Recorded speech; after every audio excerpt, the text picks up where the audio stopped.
Before the Europeans arrived, our people, the Lenape, lived in harmony with this land. The rivers, forests, and plains sustained us. We were fishing in the Hudson, hunting and planting crops. When the Dutch ships came in 1624, they called our land New Netherland, and soon the people began building settlements. Our hunting grounds were taken, our villages displaced, and our way of life was forever altered. They brought their traditions, their religion, and their language. This land, which had been ours for generations, was now under foreign control. The city of New Amsterdam grew slowly, with Dutch farms, houses, and a bustling port. The fur trading industry became prominent and was a way for our people to gain access to valuable goods such as iron tools. However, it also led to conflict with other tribes, and ultimately it contributed to the displacement of our people from our ancestral home. Over time, New Amsterdam became a busy port and a hub for trade, laying the foundation for a new thriving city. I was a colonial merchant in the mid-1700s. In 1664, the city was renamed New York by the British after the Duke of York, who later became King of England. The city was expanding. New York was one of the largest and busiest cities in the colonies. Ships from Europe, the Caribbean, and Africa brought goods such as sugar, tobacco, spices, and textiles. But tensions grew. The Stamp Act and the Boston Tea Party were two key events in the lead-up to the American Revolution. We are divided, some loyal to Britain, others eager for independence. In 1776, the city becomes a battleground, witnessing the struggle for freedom. The British fought fiercely to hold it, but the revolution was a bitter conflict. When we declared independence, the British retreated, leaving behind a city scarred, but resilient. Over the years, New York begins to grow as a symbol of the new nation's promise. I arrived from Ireland with my family in the 1840s during the Irish potato famine, which devastated our nation. We were exhausted but hopeful. The city is a whirlwind. Factories in Brooklyn and Manhattan, docks filled with ships from all over Europe. Castle Garden was our entry point to New York before Ellis Island, and here they processed millions of us. There was a massive influx of immigrants from other nations like Germany and Italy. Many of us worked in the garment factories as the industry started to boom. Subways, bridges, and towering buildings started to define the skyline.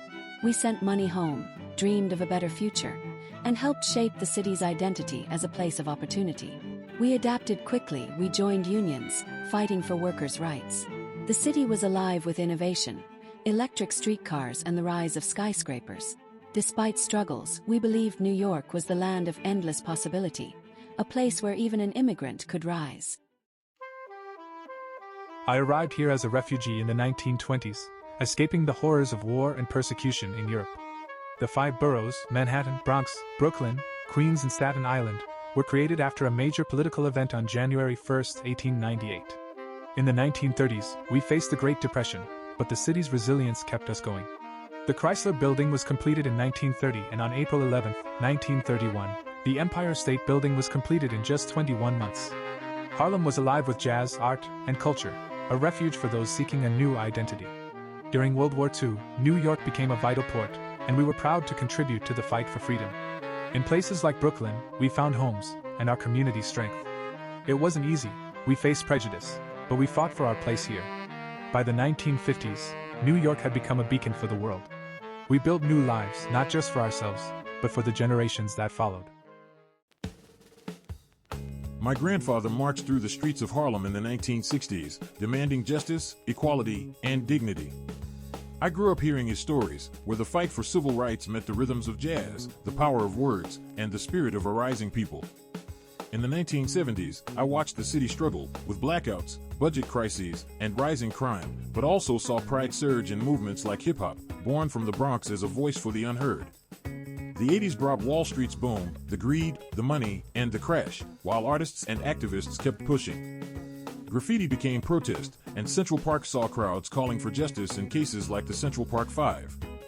In the 90s, Giuliani's New York introduced civic cleanup, and Times Square was no longer gritty. Hip-hop culture was rising, and Wall Street roared again, but my grandfather's fight echoed on.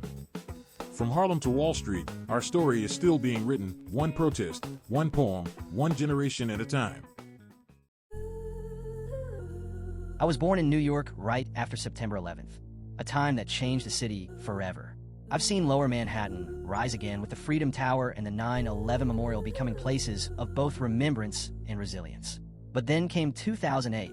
The financial crash hit Wall Street hard. Banks collapsed, people lost jobs and homes, and suddenly the city that never sleeps felt uncertain. Still, we pushed forward. The High Line opened, the 2nd Avenue subway finally rolled out, and Hudson Yards reshaped Manhattan's skyline. I remember Hurricane Sandy in 2012, when the subways flooded and downtown went dark. But we rebuilt stronger and greener. In 2020, the pandemic hit hard, but we stayed strong and clapped for frontline workers, thanking them for their service. From bodegas to Broadway, this city never stops. The city's changed, but so have we. We're more connected, more conscious, and more creative. This is New York. It's resilient, diverse, and always moving forward.